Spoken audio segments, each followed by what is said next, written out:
Pues vamos a comenzar el evento. Ha comenzado la grabación. Y bueno, pues buenos días a todas y todos los que nos acompañan en este taller de cierre del módulo 1 del Seminario de Comunicación y Género, Participación y Representación de las Mujeres en los medios de comunicación y plataformas digitales. Y pues tenemos el gusto de tener a la doctora Carola García Calderón.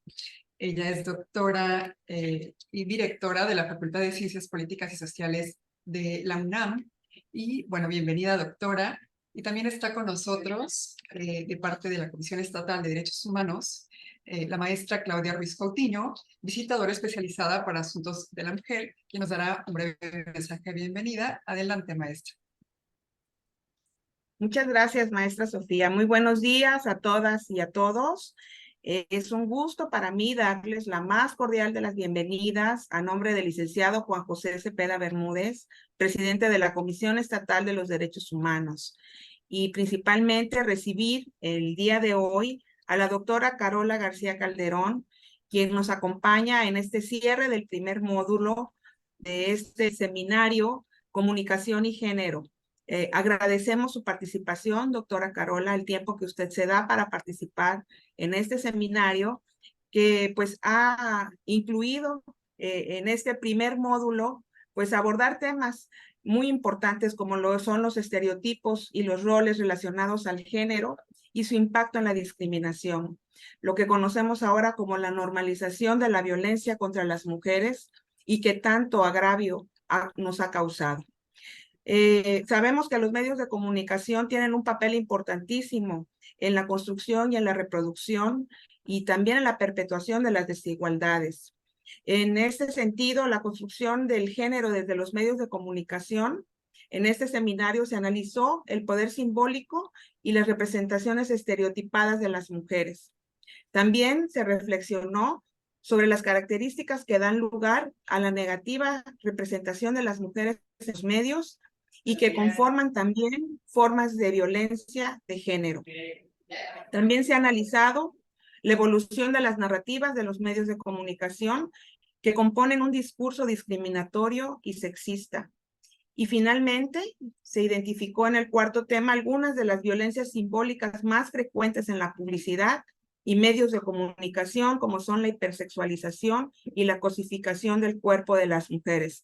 Todo esto dentro del primer módulo, sin duda, pues son vulneraciones a los derechos humanos de las mujeres, a su dignidad, y pues que no solamente nos agravian a nosotras, sino también a quienes nos rodean, a nuestras familias, a nuestros seres queridos, y que también agravian a la sociedad en su conjunto. Por ello es tan importante pues que sigamos insistiendo en estos temas y que sigamos participando activamente en este seminario quienes nos encontramos acá, y pues invitamos a que se sigan uniendo estos esfuerzos y agradecemos por ello, doctora, que hoy se encuentre con nosotros en este cierre y vamos a escucharla con toda atención. Gracias a todas y todos y pues cedo el micrófono a mi compañera, la doctora Sofía. Muy buen día. Muchas gracias, maestra Claudia, por su mensaje de parte del licenciado Juan José Bermúdez Cepeda, el presidente de la Comisión Estatal de los Derechos Humanos. Y bueno, la maestra se retira ahora porque tiene otro evento. Pues muchísimas gracias, maestra. Y bueno, también damos la bienvenida a algunas autoridades de USAID y de InMujeres. Se encuentra con nosotros la maestra Erendira Garnica, la licenciada Bianca García Curiel, y de InMujeres, la maestra Leslie, me parece que también está conectada. Y bueno, gracias porque este seminario es un seminario en colaboración con estas instituciones. Y bueno, ahora vamos a presentar a la doctora Carola García Calderón. Ella es licenciada en Ciencias de la Comunicación y doctora en Sociología por la Facultad de Ciencias Políticas y Sociales de la Universidad Autónoma de México. Es profesora titular C de tiempo completo en la Facultad de Ciencias Políticas y Sociales. Posee una antigüedad académica de 45 años. Ha participado en seminarios de comunicación, cultura política, comunicación, cultural y vida cotidiana. Ha dirigido también tesis de licenciatura, 89 de estas y 28 de posgrado. Ha producido material de investigación original que ha permitido la apertura de líneas de investigación tales como de género, medios de comunicación, la televisión en México, la comunicación publicitaria y la comunicación política. Es autora de libros de revistas femeninas como La mujer objeto de consumo, Para conectarse a Cablevisión, El poder de la publicidad, etc. Es coautora de 45 libros colectivos y desde 2005 coordina el Seminario Interdisciplinario de Comunicación e Información. Actualmente se desempeña como directora de la Facultad de Ciencias Políticas y Sociales.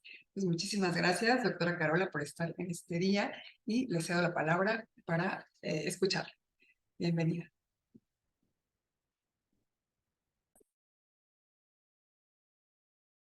Si puede activar su micrófono, doctora. Sí, ya me di cuenta. Bueno, muy buenos días a todas, a todos. Muchísimas gracias, Sofía. Agradezco la invitación a este importante seminario sobre comunicación y género. Y bueno, hay mujeres y a las instituciones organizadoras. Es un gusto estar aquí. Si me permiten compartir la pantalla.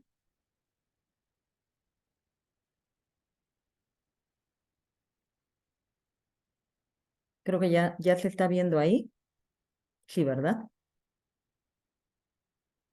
Ya vemos su presentación, doctora. Sí. Nada más quería yo hacerla un poquito, ahí está ya, está un poquito más grande. Bueno, dentro del marco de lo que ha sido este primer módulo y dentro del objetivo mismo del seminario, pues yo voy a dar algunas ideas, algunos planteamientos con respecto a cómo ha sido la representación, cómo es la representación de la mujer en los medios de comunicación. Los medios de comunicación, si lo vemos así, no son meramente una cuestión tecnológica, son una cuestión fundamentalmente de cultura, reproducen en buena medida la cultura vigente, lo que sucede en la vida cotidiana, lo que sucede en la sociedad. Su discurso no es desvinculado de esto, por eso yo digo, sirven como referentes sociales, también contribuyen a la formación de imágenes y también a la construcción, no siempre, si bien tiene este anclaje con la vida cotidiana, con lo que va sucediendo dentro de la sociedad, pues también contribuyen a la formación de estereotipos, en muchas ocasiones sesgados, en muchas ocasiones es una interpretación de cómo miran a ciertos grupos sociales y, y a su vez establecen estas miradas que se retoman muchas veces o se amplifican dentro de la vida cotidiana y dentro de la vida social. El punto aquí central que yo quiero establecer es que los medios no son ajenos a mucho de lo que pasa en la sociedad.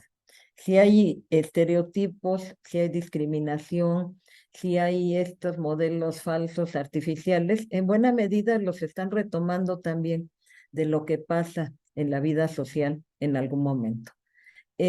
Ciertamente, si hablamos de los medios, pues hay una apropiación simbólica. Nos estamos apropiando de los contenidos de estos medios. Entran en juego, lo decía, hay aspectos como la propia cultura, cómo son congruentes estos elementos simbólicos con lo que vemos a nuestro alrededor. Tiene que ver también por el lugar por el que uno tiene dentro de la estructura social, el lugar de procedencia, la región, la edad, el sexo, el género, y muchas veces también los medios operan como identificadores o diferenciadores.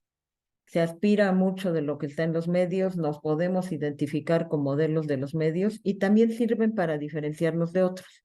Por eso tienen una participación importante dentro de la conformación de identidades colectivas. Si lo vemos, pues los medios de comunicación pues tienen propietarios, hay propietarios de los medios, los contenidos que circulan pues son una representación de la realidad hecha desde quien detenta el poder.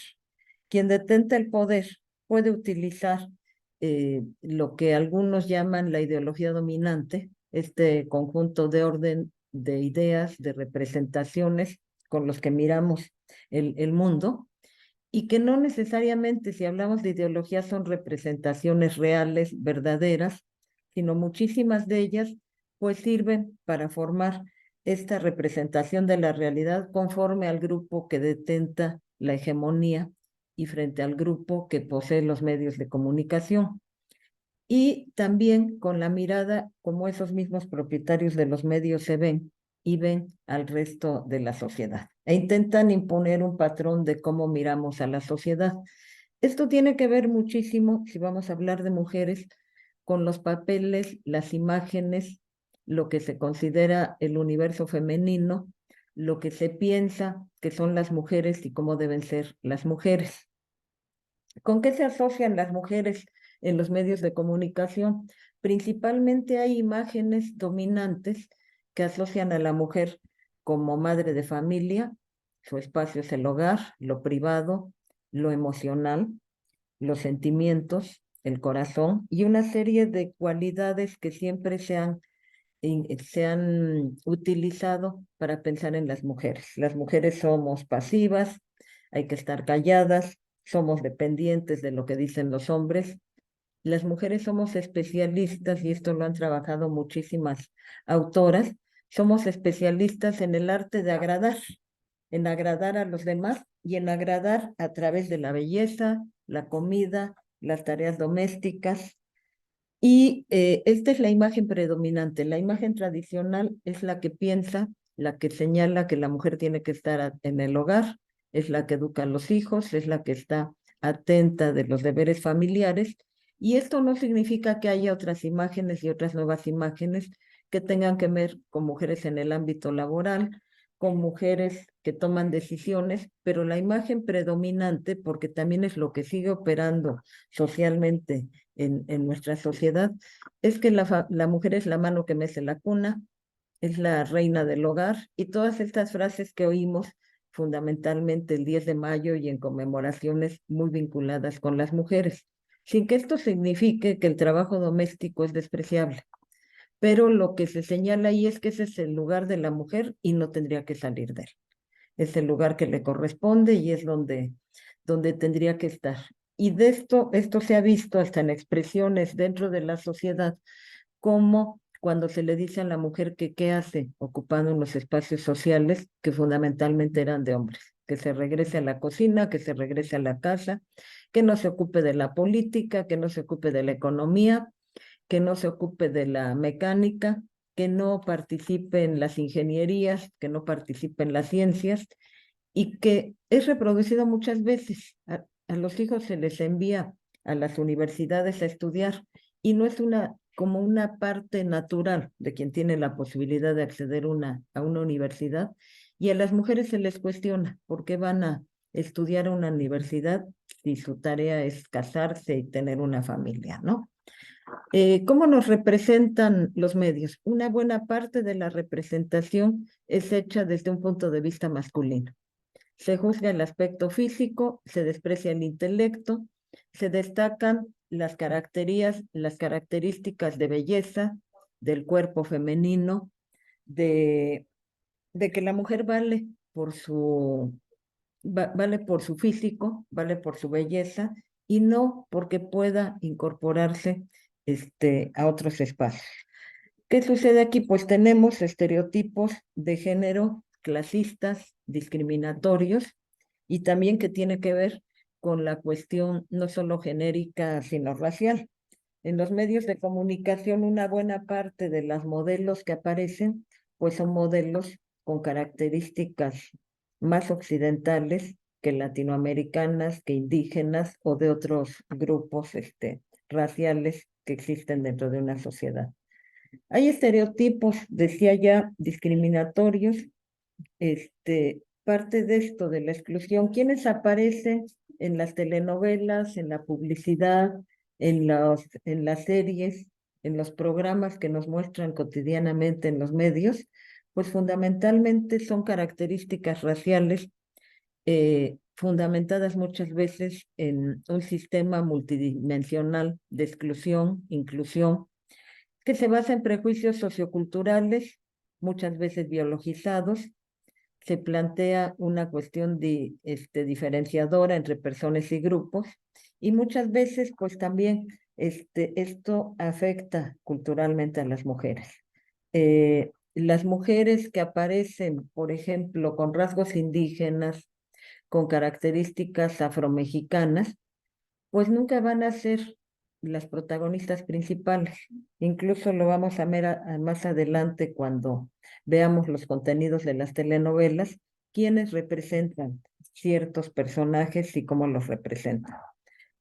Esto es lo que les decía, un sistema multidimensional de exclusión, inclusión. Hay un racismo en los medios de comunicación, que más que un racismo como pudiera ser en las series norteamericanas, donde se discrimina a los asiáticos, a los latinos, a los afroamericanos, en México funciona mucho con diferencias de clase y funciona mucho con, con la población de los pueblos originarios. Hay una manera sesgada, repetitiva. Las mujeres de los pueblos originarios en los medios de televisión siempre tienen una participación secundaria, no son los personajes centrales, son personajes que se les muestra como dependientes en tareas de servicio, como servidumbre, o también como roles de oficios folclorizados como las curanderas, las artesanas, las cocineras, las brujas incluso.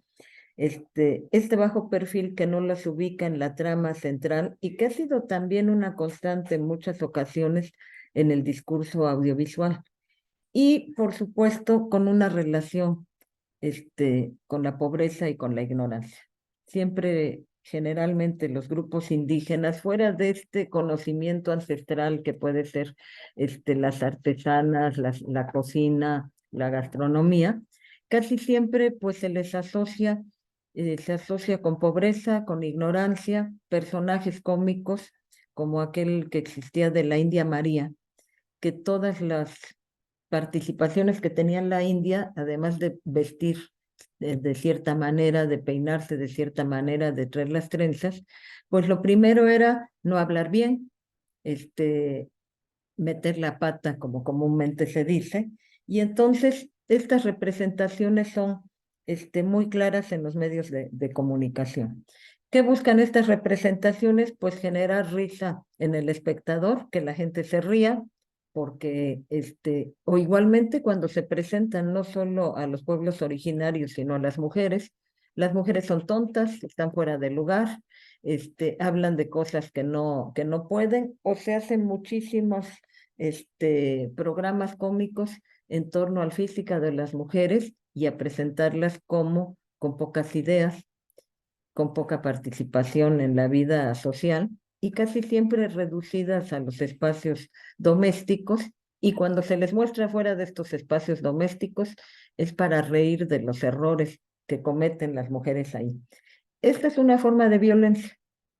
Es una violencia que discrimina a las mujeres, es una violencia que remite a las mujeres a un lugar y reivindica una no participación de las mujeres en ciertos espacios.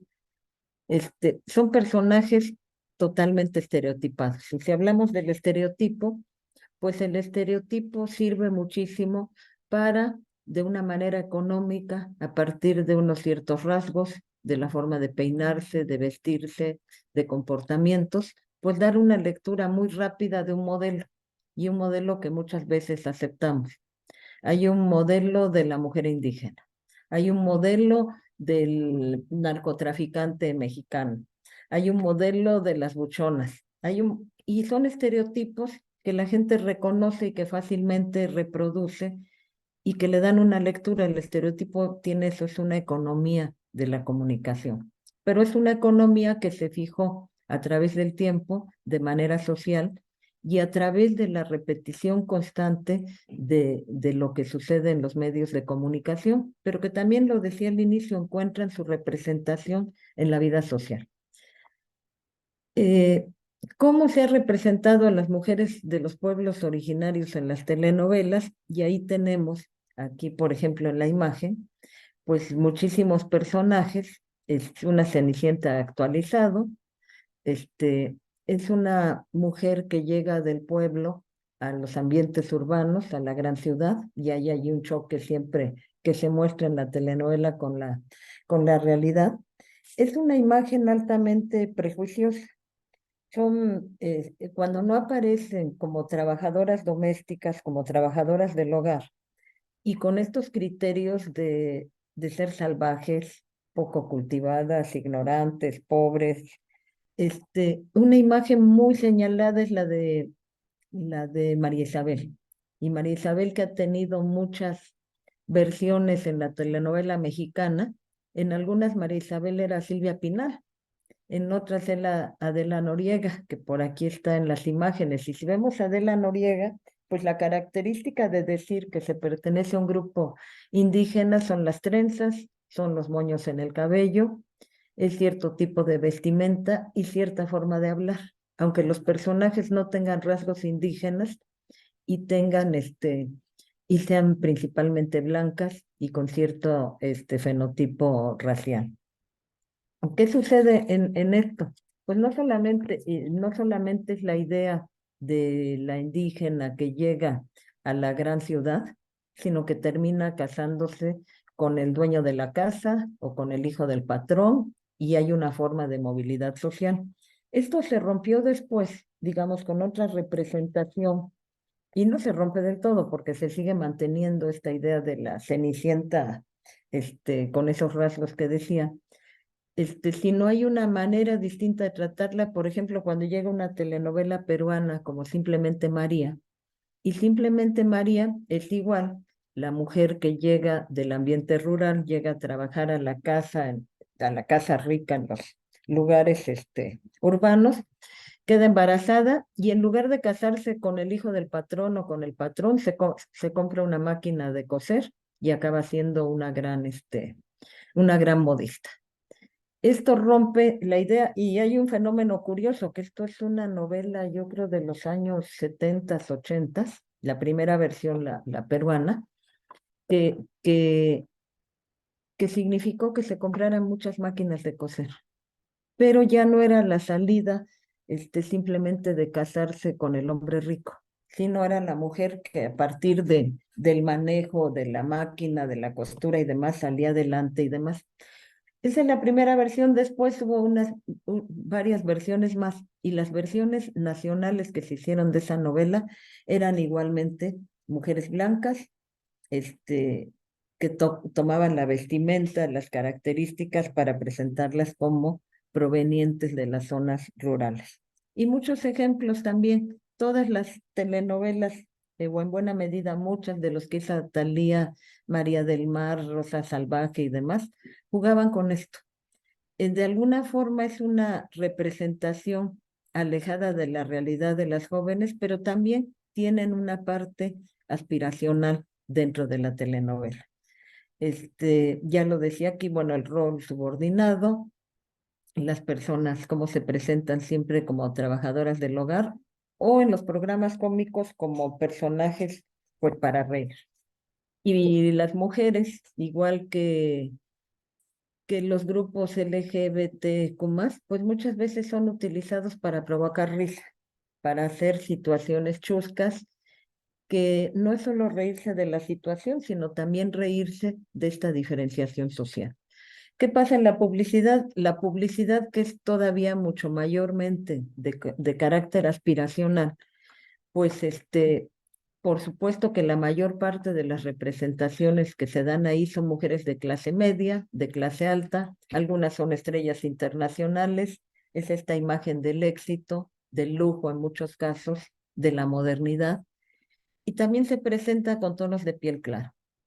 Se ha buscado en los últimos años un perfil latino internacional que si bien tienen el cabello oscuro o castaño, alejado del modelo occidental de las rubias, hay hasta productos que se venden para blanquearse la piel.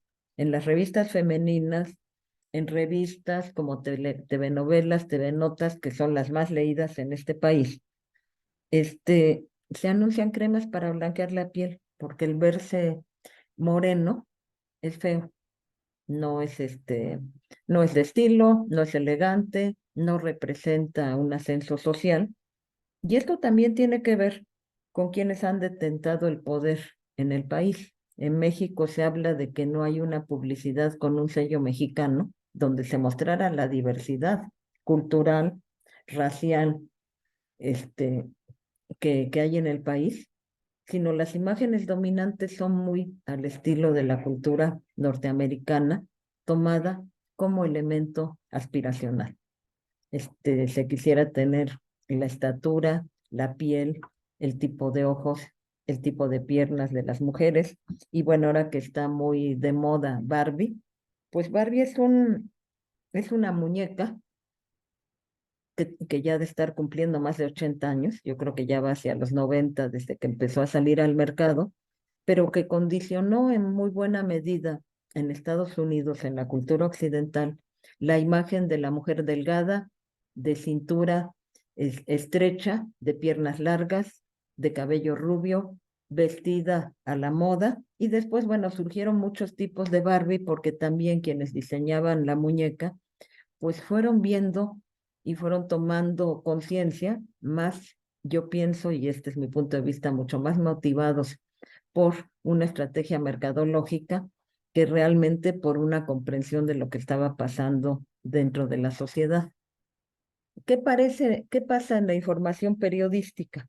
Si el discurso publicitario es persuasivo y tiene que ubicarse con estos estereotipos, con estos modelos que guíen la compra, la adquisición de objetos, de estilos de vida y demás, pues en las notas periodísticas también se invisibilizan muchísimo a las personas que provienen de alguna etnia.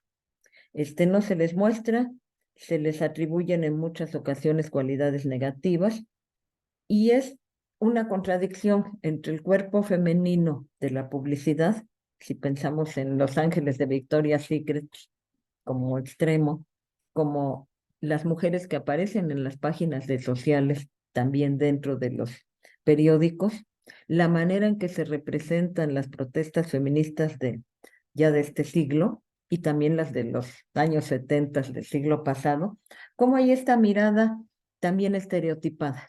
Todas las que protestan son de esta manera y es distinto el estereotipo de las que están protestando en el siglo XXI que en el que a mediados del siglo XX, que las mujeres que salen con reivindicaciones de pueblos originarios. ¿Qué pasa también de la famosa tercera raíz que se habla dentro de la cultura mexicana, que no solamente es la raíz española, la raíz indígena, sino la raíz de origen africano y que está muy vinculada a la cercanía con los pueblos del Caribe, con la costa? ¿Cómo aparecen los personajes afromexicanos? Aquí tienen dos muy claros. En Marimar está este personaje, que es un personaje desde las primeras telenovelas de Angelitos Negros, del Derecho de Nacer, donde se marcaba esta diferencia en un país donde la población afromexicana no es muy amplia y que venía de argumentos y de novelas cubanas. El Derecho de Nacer, pues la novela original está situada en Cuba, es esta Cuba con la ciudad de La Habana y con toda la Cuba de los cafetales rurales. ¿Y cómo se ha estereotipado? ¿Quiénes son los personajes afromexicanos? Los cantantes que tocan música caribeña o afroantillana, los personajes que son las nanas dentro de la telenovela y que también luego son personajes curiosos porque hablan distinto, porque hablan mal, porque se visten de manera diferente. Es este costumbrismo encapsulado en el tiempo, lugares muchos de ellos distantes a lo que sucede dentro de la vida cotidiana. Y bueno, si nos vamos a la publicidad, no solo a la publicidad mexicana, cuando se empieza a hablar de esta estereotipación, pues tenemos cuestiones como el negrito, que es un pastelillo que entonces dentro de la corrección se le va a poner nito, o lo que pasó en Estados Unidos con el crecimiento de la población afro-norteamericana y las protestas, que entonces se empieza a discutir si retiran a Onye que era un personaje pues parecido al que está aquí de Marimar, con la vestimenta tradicional que aparecía en las cajas de los hotcakes, y que entonces sí esto resultaba inapropiado en ese momento. Insisto, hay una pigmentocracia mediatizada en los medios que viene desde la colonia. ¿Por qué? Porque quienes dominaban la estructura social pues eran los españoles, los criollos. Hay una exclusión todavía predominante tantos años después hoy en día de las mujeres con características más morenas. Se ha ido transmitiendo de generación en generación y esos estereotipos se han visto replicados y mantenidos a lo largo del tiempo, justamente por esa transmisión dentro de la cultura y también por su transmisión acorde dentro de los medios de comunicación. ¿Qué más pasa con las mujeres? ¿Cómo se les presenta esto cuando se habla de las chicas del tiempo y de que es una de las primeras tareas periodísticas, si se le puede llamar así, o de aparición frente a cámara en los programas televisivos? Las chicas del tiempo tienen que estar vestidas sugestivamente, tienen que mostrar la anatomía femenina. Y no solo son las chicas del tiempo, cuando incursionan en los deportes, las presentadoras de programas deportivos no distan mucho, en buena medida, de este estereotipo en los tiempos actuales. ¿Cómo se presentan las mujeres y fundamentalmente cuando irrumpen las mujeres en la televisión? Es más destacado lo físico, la buena voz, la buena presencia, está en posiciones de subordinación y valen por la belleza y por el cuerpo en muchos casos. ¿Cuántas conductoras hay, mujeres, de los principales espacios televisivos, de programas de información política, por ejemplo? ¿Cuántas directoras? Y esto no solamente es como conductoras de medios, ¿cuántas, y son contaditas las que están en la radio? ¿Cuántas directoras de periódicos? ¿Qué espacios de poder tienen las mujeres dentro de los medios de comunicación? Y vamos a encontrar que pese a que hay una feminización de las carreras donde se estudia comunicación o periodismo, los espacios de dirigencia siguen siendo ocupados por hombres. ¿Y cómo empezaron las mujeres en los espacios periodísticos? Pues haciendo notas, además de leer El Tiempo, haciendo notas de eventos sociales. Las mujeres no iban a cubrir política, no iban a cubrir asuntos financieros, porque además de que se dijo que las mujeres no se debían incorporar en esos aspectos, sí hubo una participación también importante de las mujeres en las revistas femeninas y en los recetarios de cocina y en las páginas de consejos de belleza. Lo vemos hoy en día en los programas de belleza, de consejos, de espectáculos. Ahí sí hay un predominio de las mujeres, porque tanto en los medios como en la vida cotidiana se supone que son, a juicio de quienes elaboran los contenidos, que son los espacios que interesan a las mujeres. Ya, bueno, para ir terminando y dejar un tiempo para tener alguna interacción, no tomar todo el tiempo, pues hay varias reflexiones en torno a esto. Esto que decía, promueven condiciones de inequidad. ¿Dónde aparecen las mujeres en los programas? ¿Cuál es el espacio femenino? Las mujeres están contando secretos en la telenovela, están platicando de su vida en los programas y están en la cocina o están en el comedor, o si ya es un secreto muy íntimo con la mejor amiga, en situaciones de confianza, están en la recámara. Los hombres no aparecen nunca conversando en la cocina, ni en la recámara, ni en estos espacios que se han categorizado siempre como femeninos y que corresponden a la división dentro del hogar. ¿Dónde mandan las mujeres dentro del hogar? Aunque dicen que es la reina del hogar. El espacio donde fundamentalmente definen qué se hace es en la cocina. Los hombres aparecen en las bibliotecas, aparecen en los espacios laborales, aparecen dentro de la vida pública. Y decía, si están en el espacio doméstico, es un despacho, es una biblioteca donde reciben a alguien. No están en los espacios categorizados como femeninos. Esto va cambiando. Algunas telenovelas hoy en día y mucha de la publicidad, si las mujeres han logrado incorporarse a las universidades en los últimos 50 años, ya de una manera mucho más amplia, si están también ingresando al mundo laboral en tareas muy diferentes, pues también se les presenta ahí. Pero como había una serie muy popular hace años que era Mi Secretaria, Y el personaje era el mundo de las secretarias, donde por supuesto el jefe era un hombre. Estas mujeres que empiezan a aparecer en los espacios también, en los espacios laborales, donde empiezan a aparecer como secretarias, como enfermeras, subordinadas al trabajo masculino, como asistentes, con todos estos roles y por supuesto como maestras.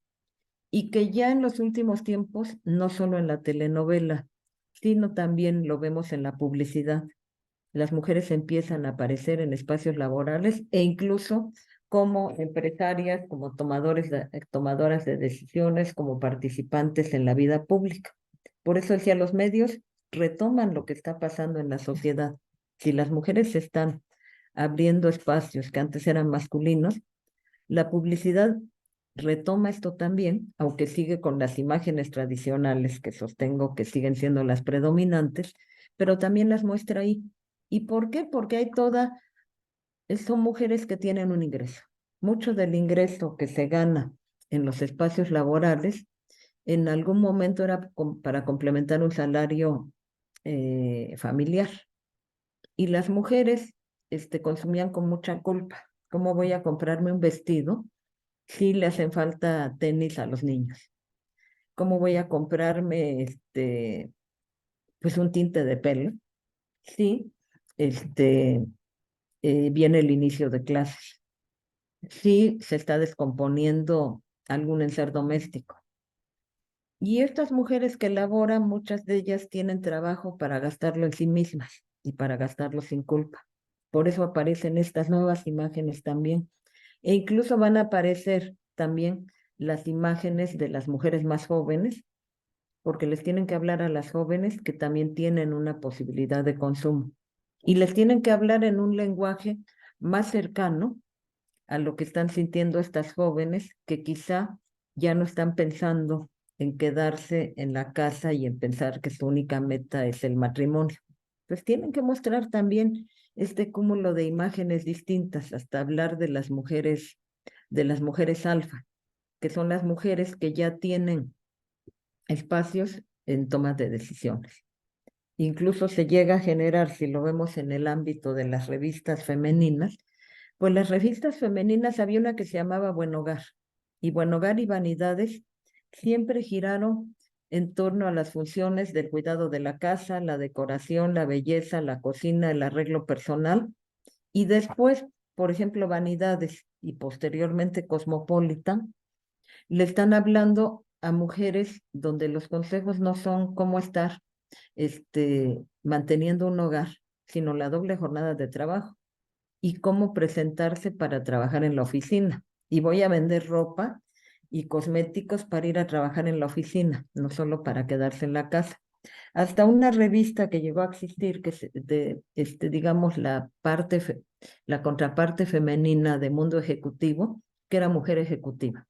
Y ahí los consejos podían ser hasta cómo despedir a un empleado, cómo lograr un ascenso en la oficina, cómo vestirse para no parecer masculina y tener una imagen femenina, porque no había modelos de las mujeres que se pudieran tomar en ámbitos de decisión, y entonces muchas mujeres tomaban un modelo masculino, desde la forma de vestir hasta la forma de comportarse, ¿no?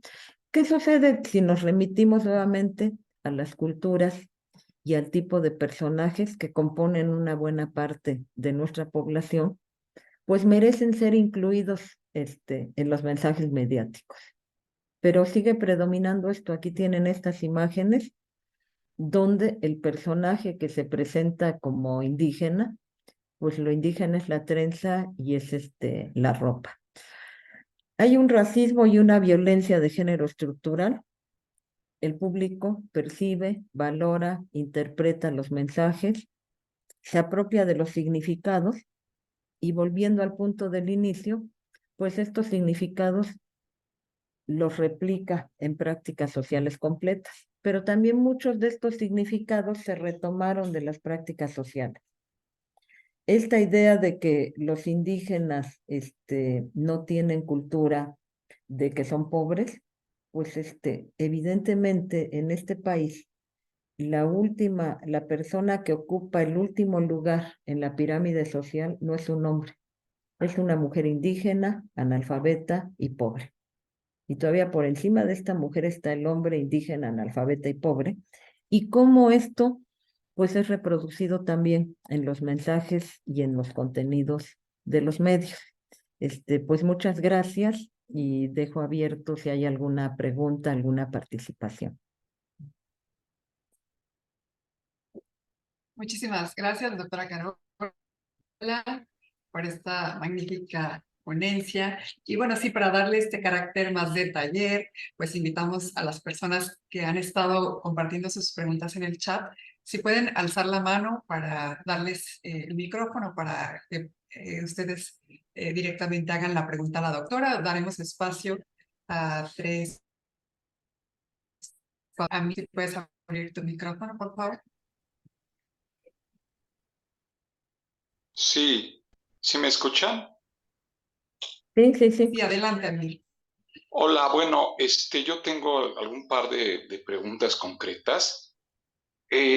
Por una parte, bueno, algunos de los ejemplos que puso, como los hotcakes, la negrita, que en inglés era la tía fulanita, en una sociedad donde la comunidad afroamericana es más vigorosa, es mayor, pues parece ser que no tendría una finalidad, digamos, denigrante o estereotipada, así como que la relación de hotcakes con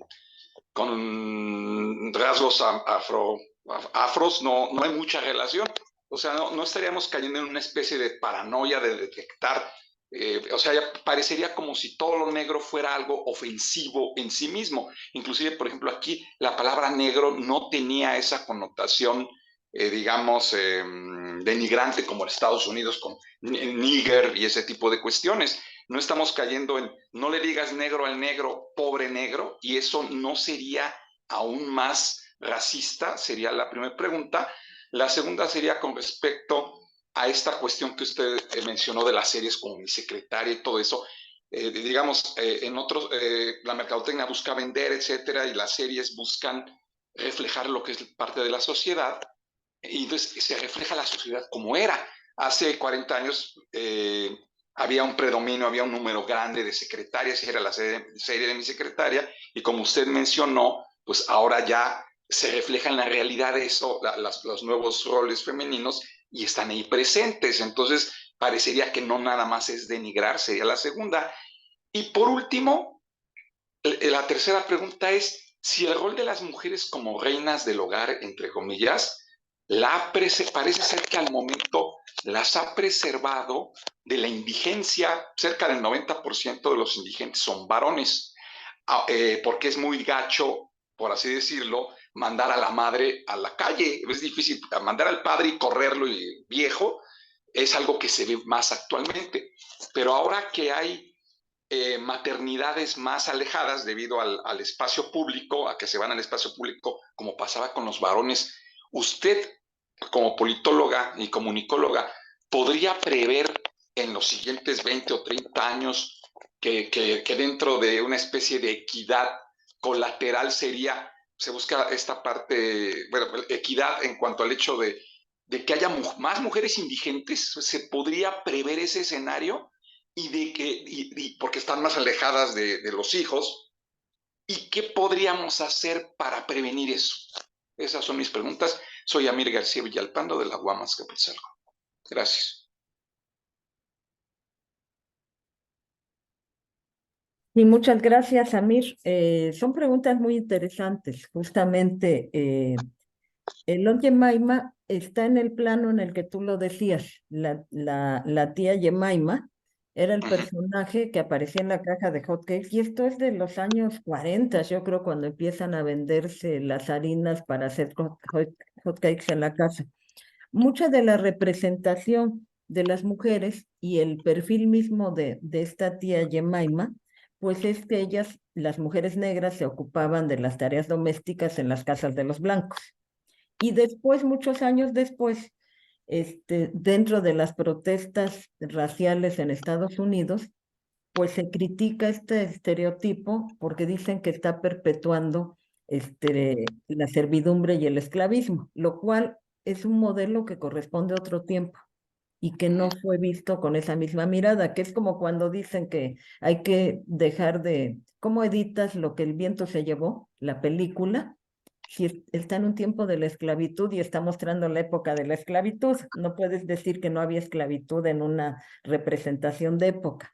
Y que son extremos a los que hemos llegado. Yo en México me acuerdo mucho de Memín Pinguín, del negrito Sandía, y yo ponía el ejemplo del Nito, que ahora es Nito, y era el negrito, el pastelillo, y que ya por este extremo se dice no lo tenemos que hacer. Y sí, en México decir negro, el negrito era cariñoso, no era denigrante. Y el decir negro, pues mostraba una característica, y incluso llegaba a ser luego había como muchos de los apodos que se ponen en México, el decirle a un blanco negro o el decirle a un moreno negro, no era tampoco un insulto, pero van tomando otra connotación conforme a las épocas, que es lo que va cambiando cuando se habla ahora del lenguaje, cuando se habla de la manera de dirigirse a las mujeres, de cuestiones que antes no resultaban incorrectas y que en algunos casos lo hemos llevado al extremo dentro de la vida cotidiana. Yo establecía desde el principio con respecto a tu segunda pregunta que tiene que ver con la secretaria, con mi secretaria que era la serie, cómo los medios en buena medida van retomando lo que está cambiando y lo que está pasando en la sociedad. La primera versión del derecho de nacer, por ejemplo, era Cuba. Una de las últimas versiones es Veracruz, es México. Y lo único que se mantiene es el personaje de la nana, que sigue siendo una negra, sigue siendo y hablando como cubana. Pero todo lo demás es la diferencia de clases. Hay una temática en el derecho del nacer que en toda la telenovela nunca está, porque es tener el hijo que ha sido concebido de una relación, y jamás está el discurso de que la protagonista se plantea un aborto.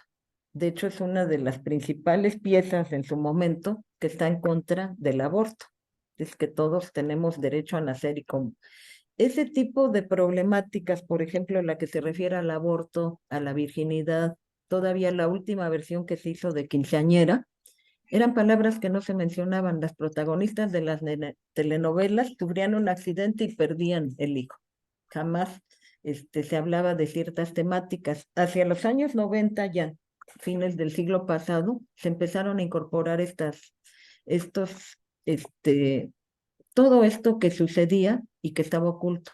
No se hablaba de violencia intrafamiliar, no se hablaba de el derecho de las mujeres sobre su propio cuerpo, y si la sociedad empieza a cambiar también las temáticas y cómo se presentan los personajes.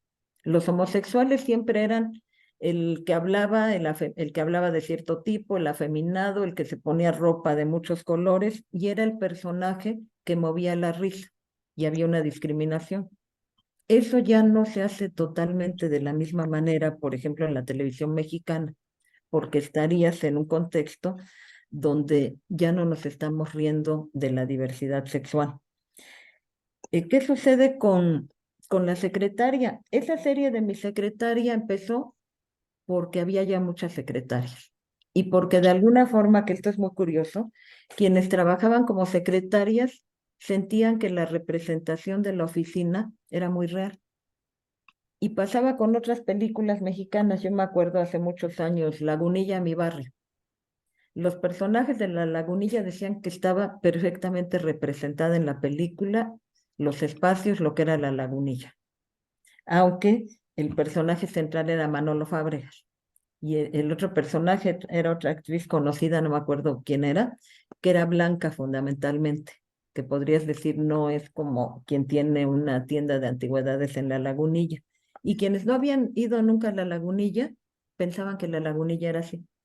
Entonces hay esta idea, por un lado, de caracterizar, de acercarse a lo que está pasando en la vida social, y también no siempre el retrato es simplemente un reflejo y una fotografía de lo que pasa en la realidad. Está la mirada del autor y está la mirada de cómo lo trabajan los medios. Sí correspondía esa serie de Mi Secretaria, y probablemente si la proyectan hoy en día, sigue siendo lo que sucede en cualquier oficina, pero el jefe en algunos casos ha cambiado, ya no solamente será hombre. El jefe, ahí sí era el jefe era el hombre, quien tenía el espacio de mando era el hombre, y era un mundo de mujeres donde todas las secretarias hacían lo que el hombre les decía. ¿Qué sucede? Yo decía, han ido variando otros personajes, ahora ya también hay jefas dentro de los programas, y empezó los programas norteamericanos. Y esta correspondencia entre la realidad y también la mirada deformada, estereotipada de los medios, porque con distintos objetivos los medios muestran. Uno, y también en las risas se transmite mucha discriminación. Y aquellos personajes de la hora pico, de la escuelita, los personajes femeninos tenían que ir con ropa muy sugestiva y además hacer tonterías desde su condición de mujer, cosa que no hacían los hombres. Los personajes no eran los hombres no eran los personajes tontos. Eran los listos, eran los ricos, eran los gandallas, los aprovechados, pero no eran tontos. Entonces ahí sí hay una mirada muy excluyente de las mujeres. Sí, ¿qué ha pasado con las amas de casa? Yo reivindico siempre el trabajo de las amas de casa. Es un trabajo, es una tarea que si no la hace una mujer, hay que pagar porque alguien la haga. Es un trabajo que los hombres difícilmente hacen y que también es visto desde la otra mirada, como le dicen a un hombre que se queda en la casa y hace las tareas domésticas. Ah, es que es mandilón. Y el mandilón es que lo manda una mujer. Y el mandilón es el mundo al revés, como un hombre subordinado a la mujer en el espacio doméstico. Y siempre este trabajo que no se paga, que no se estima como trabajo, a las amas de casa les preguntan, las encuestan, ¿usted señora? O les entrevistan, ¿ustedes qué hacen? Nada, estoy en la casa, me ocupo de la casa, como si estuviera cruzada de brazos sin hacer nada, ¿no? Creo que eso es muy reivindicable. ¿Por qué salieron las mujeres al trabajo? Y que es una pregunta que se hace a fines de los 50, Betty Friedan, cuando escribe ¿cómo se llamaba? El libro de Betty Friedan. Betty Friedan dice, es un discurso que no tiene nombre. Está antes de esa segunda ola del feminismo, ¿sí? ¿Qué va a decir? El malestar que no tiene nombre. La mística femenina es el libro de Betty Friedan. Y dice, las mujeres tienen un malestar que no tiene nombre porque siempre se les educó culturalmente, las mujeres se quedaban en casa. Cuando en la Segunda Guerra Mundial las mujeres van a ocupar en el mundo laboral los trabajos de los hombres que se habían ido a la guerra, que es cuando se hace la pregunta a Betty Friedan en la posguerra, las mujeres se regresan a la casa y habían visto otra realidad y no se sentían muy a gusto en esa realidad, pero no sabían cómo anunciarla. Los estudios de género y el discurso del feminismo va construyendo sus categorías desde el patriarcado. El patriarcado no es nuevo. El patriarcado es desde que hay sociedades patriarcales. Y el patriarcado justamente es la decisión cuando las mujeres se van a quedar en la casa y el espacio que era laboral doméstico, por ejemplo, antes del capitalismo, cuando el espacio de trabajo se escinde del ámbito doméstico, las mujeres se quedan en casa y los hombres salen a trabajar. Y las mujeres se quedaron en casa desde entonces. Y después, a las mujeres, y ahí está Sor Juana, y muchas más, las mujeres no iban a la escuela, los textos de Rosario en castellanos, las mujeres comían al último, y siguen todavía en Chiapas las mujeres comiendo después de los hombres. No hemos logrado eliminar muchísimas de esas cosas, pero sí hubo una irrupción de las mujeres ya en el siglo XX en los espacios laborales y en los espacios educativos. En los espacios laborales porque el primer momento es que salían a complementar un salario, porque eran mujeres solas, porque eran mujeres a cargo de los hijos. Una de las principales argumentistas de la novela mexicana, o varias de las principales argumentistas de las telenovelas mexicanas, cuando cuentan sus historias de vida, que hubo una tesis que hizo Isabel Galván, Las mujeres cuentan que son mujeres que se les murió el marido, que se quedaron solas, que tuvieron que sacar adelante a los hijos, y es lo que reflejan en sus telenovelas. Sí, hay maternidades y aquí es algo que muchas de las mujeres que estamos en los espacios laborales, educativos, pues lo hemos visto. Tuvo que haber guarderías, tuvo que haber quienes se ocuparan también de los niños en los primeros años, las escuelas, por eso es muy importante. El planteamiento de las guarderías crece cuando las mujeres salen a trabajar. Y muchas mujeres lo vivían con culpa por las generaciones previas. ¿Cómo estás descuidando a los hijos? ¿Para qué tuviste hijos si los estás dejando y te vas al trabajo? Y esto ha costado mucho tiempo irlo superando, sí. También tenemos que pensar en nuevas masculinidades, que las nuevas generaciones pues lo están viendo así. Ya no la responsabilidad de poner de cambiar pañales, de limpiar la casa, de hacer la cocina, le corresponde solo a las mujeres. Los hombres se están involucrando y las nuevas generaciones se están involucrando cada vez más, pero tampoco es privativo de todos los grupos sociales, de todos los espacios. El decirle que esto es desde los primeros años de educación, el decirle a la niña, vente a lavar los platos, vente a aprender a cocinar, y al niño decirle, tú no te metas a la cocina, vete a jugar, ahí se está construyendo esta división de que las mujeres se han quedado en la casa. Sí, faltan políticas de género, faltan muchas políticas de género, como seguramente aquí tenemos muchas expertas y expertos que nos lo pueden decir, que acompañen el trabajo de las mujeres. Sí hay mujeres indigentes, porque las mujeres se quedaban en la casa, aunque fueran y siguen siendo maltratadas muchas de ellas. Pensemos en las mujeres de edades más avanzadas. No hay un sistema que atienda a adultos mayores, porque este era un país de jóvenes y la gente se moría más joven, y las familias extendidas donde los abuelos, las abuelas se quedaban en la casa, se ocupaban del orden doméstico, cuidaban a los niños, y cuando tenían problemas de pérdida de memoria, de movilidad, eran un estorbo. Y en muchos casos, si no aportan recursos, son vistos como un estorbo y son echados a la calle. Ahí hay mucho crecimiento de mujeres que no encuentran la asistencia social, y no solo las mujeres mayores. Este alejamiento de los hijos, no hay una estructura del Estado que lo soporte, como en su momento el sistema de guarderías soportó el trabajo de las mujeres que salieron al ámbito laboral. Ahora lo estamos viendo con el envejecimiento de la población. No hay políticas sólidas más allá de hablar de retiros, de un dinero que se da cuando la gente acaba su ciclo laboral. Y muchas de estas mujeres que están en la calle y que están hasta en asilos donde no son asilos para personas mayores, sino en muchos casos son asilos para quienes tienen adicciones, pues ahí hay un problema que en los 20, 30 años siguientes, pues es un tema profundo que lo tenemos que atender como sociedad y lo tiene que atender también el Estado. Culturalmente había un cuidado de los viejos, y tampoco es, dentro de esto que decías al inicio de los negros, tampoco es un insulto decir viejos.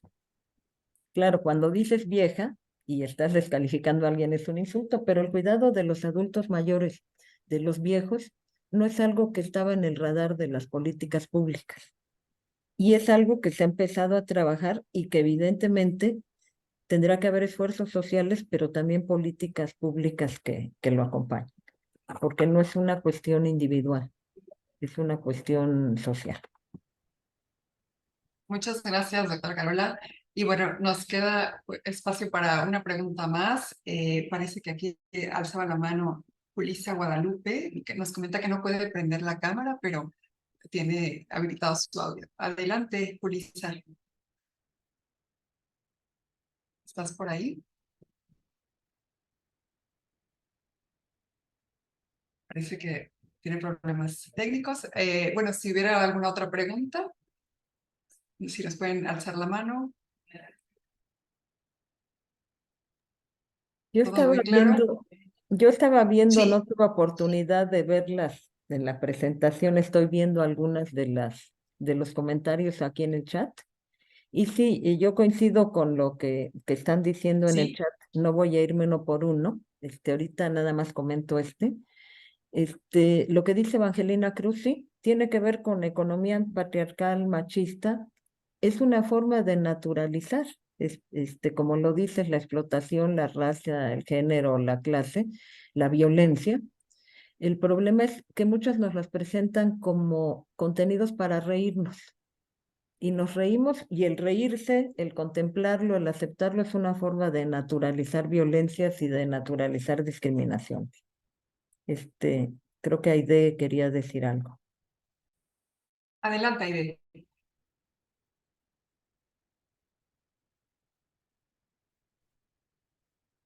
Si puedes prender tu micrófono.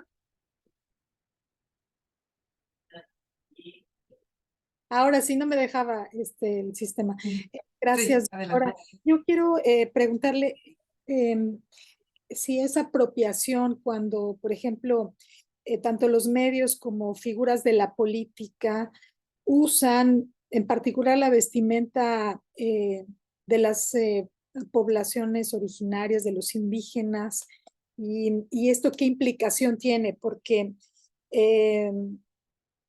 la usan como para campañas políticas también y pues, no son indígenas, pero entonces tratan de simular simpatía.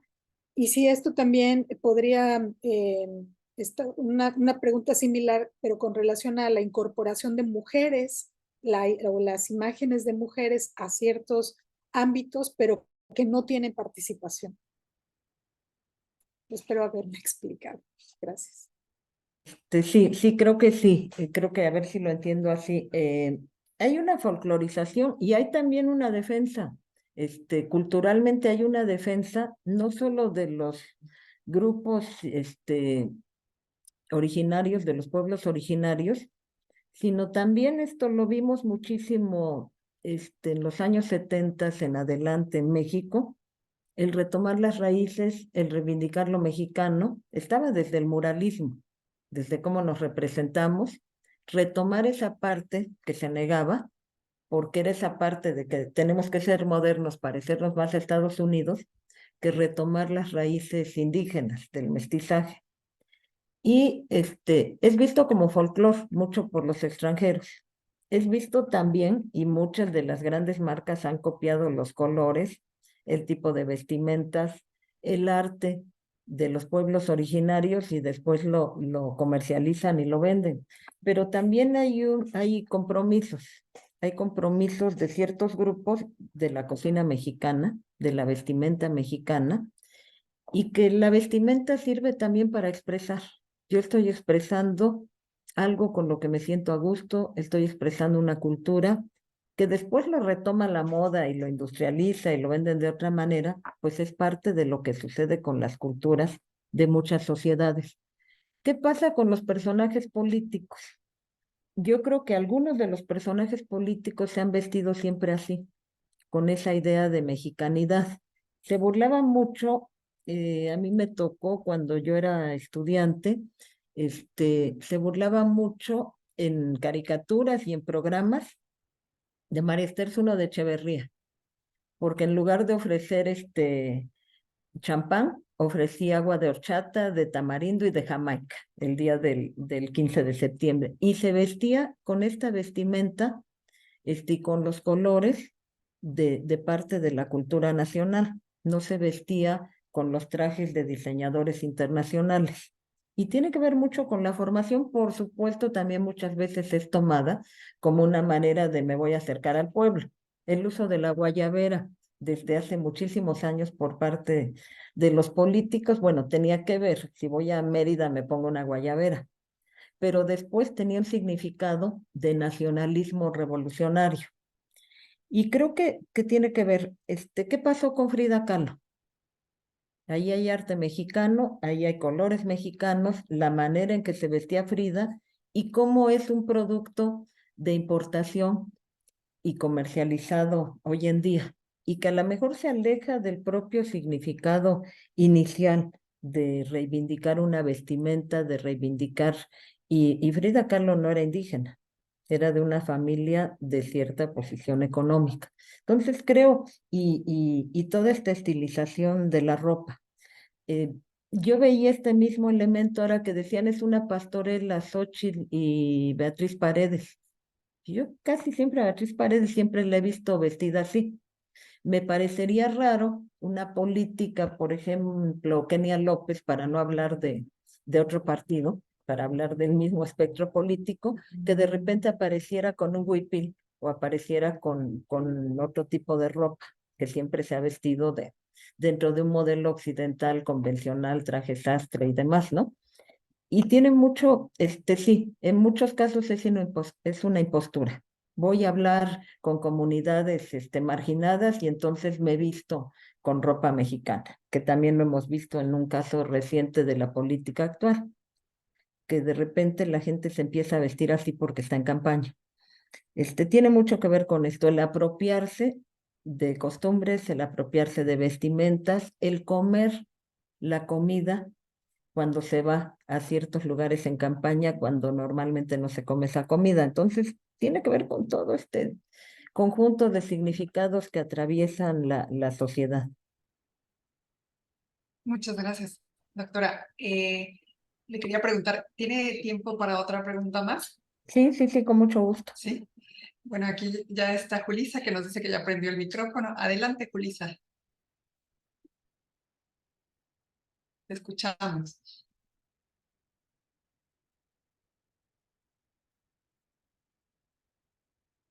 ¿Está por ahí? Hola, sí, hola. Adelante, sí. Hola, muchísimas gracias, doctora Sofía, por la oportunidad y por supuesto también a la doctora Carola por este tiempo y por todo lo que realmente está compartiendo. Nos enriquece mucho, estoy muy feliz por esta sesión y bueno, mi pregunta es, de hecho, esta misma pregunta realizaba el día de ayer en una reunión que también teníamos de manera virtual con mujeres afromexicanas. Y la pregunta es la siguiente. En México yo sé que las mujeres enfrentamos, además de la violencia devenida de los hombres, otra forma de violencia de la que poco se habla, que es la violencia intragénero por parte de mujeres en contra de otras mujeres a causa de temas raciales, de etnia, de estatus social y económico, incluso de nivel académico.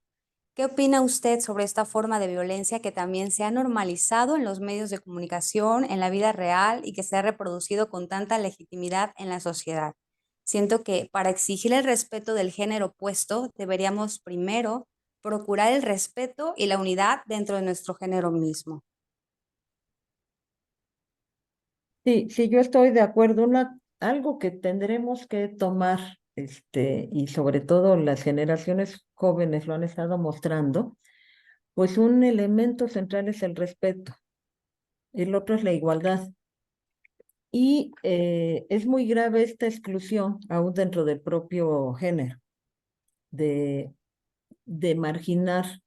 Pero yo les diría, por ejemplo, si hablamos, decíamos lo de la mujer afroamericana que sirve la mesa, la mujer a la que se le desprecia por otra condición de clase entre las propias mujeres, es algo que se está reproduciendo del orden social.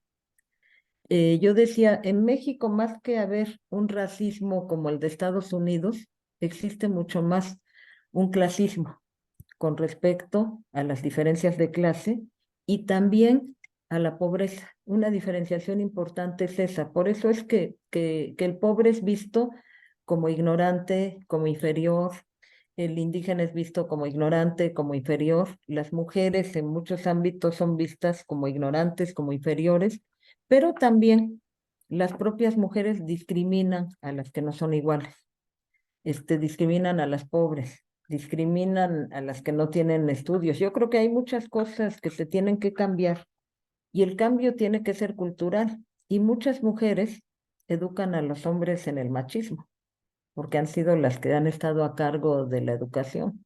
No es una cuestión de que simplemente por ser mujeres, no haya diferencia con respecto a otras mujeres, no haya discriminación. Creo que tendríamos que trabajar muchísimo en el respeto, en la igualdad y en la reivindicación de los derechos de todos. Creo que un elemento central es el respeto propio, no solo intragénero, sino también es muy grave que exista esta discriminación de las propias mujeres en contra de las mujeres. Pero casi siempre, si lo vemos normalizado esto dentro del discurso de los medios, pues no el ama de casa, la patrona es blanca y la indígena es la servidumbre.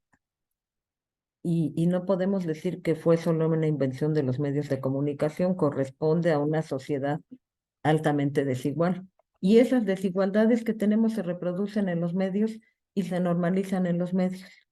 Se normaliza esta diferencia de clases, se discrimina la pobreza, se discrimina la raza, se discrimina el género, y las mujeres que hemos sido siempre, desde hace mucho tiempo, la mitad de la humanidad, hasta hace poco se decía que éramos las minorías, y éramos la minoría más grande, pero era minoría por falta de derechos, y de derechos en muchos aspectos, de derechos laborales, que siguen existiendo desigualdades laborales muy fuertes, de derechos a la educación. A las mujeres no se les mandaba a estudiar porque pues eran mujeres, ¿para qué estudian? Si no iban a trabajar.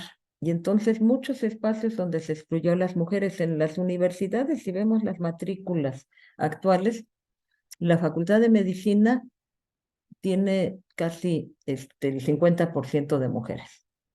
Pero antes las mujeres no entraban a estudiar medicina porque los médicos eran hombres y la Facultad de Enfermería estaba llena de mujeres.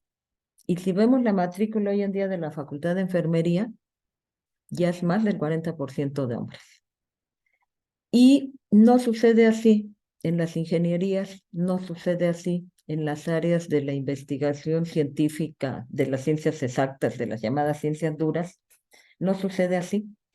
Entonces, bueno, todavía hay muchos caminos por avanzar y muchos espacios. La ciencia se les dijo a las mujeres que no era su espacio. A eso me refiero mucho. A las mujeres les dijeron que su espacio era estar en la casa, que era estar cuidando a los hijos y ni siquiera valorizando el trabajo tan importante que se hace de la mujer en la casa con los hijos y con las tareas domésticas, porque pudiera parecer en algunos foros, yo me he encontrado que pareciera que estamos denigrando a las amas de casa. Y no, es un trabajo que también se tiene que reconocer como trabajo. Porque cuando dicen, y el discurso dominante es muchas veces, el hombre llega cansado de trabajar y no quiere oír reclamos de cocina, ni de hijos, ni de nada. Como si la mujer hubiera estado todo el día sin hacer nada, esperando hacer reclamos porque no alcanza el gasto. Entonces ahí tenemos que construir sociedades más iguales en todos los ámbitos. Muchas gracias, doctora Carola. Pues le agradecemos muchísimo su participación, la manera que condujo este taller y pues simplemente nos queda agradecer de parte del presidente de la Comisión Estatal de los Derechos Humanos, el licenciado Juan José Cepeda Bermúdez, su participación en esta mañana, que le envía un gran saludo. También le haremos llegar un reconocimiento firmado por él y también recordemos que este es un seminario organizado en colaboración con el Instituto de Investigación y Capacitación en Derechos Humanos de la CEDH, con el proyecto PDP de USA y con IMujeres. Entonces, agradecemos muchísimo su presencia y damos unos breves avisos para terminar. Recuerden que el módulo 1, en el que estamos ahorita haciendo cierre, va a concluir el 3 de septiembre. Entonces tienen este fin de semana para concluir las actividades y pueden continuar con las actividades del módulo 2. También tenemos una conferencia el día lunes 4 de septiembre a las 9:30 con la doctora Lucía Lagunes Huerta. Los invitamos también a conectarse el día lunes. Y por último, quisiéramos invitar a los que quieran prender su cámara para una foto de la sesión que se subirá en redes sociales de este evento, puedan encender su cámara un momento antes de despedirnos. Vamos a contar 1, 2, 3. Pues muchísimas gracias a todas y todos los que se conectaron el día de hoy y pues que tengan un excelente día. Hasta luego. Muchas gracias, hasta luego. Un gusto haber estado aquí. Gracias, doctor.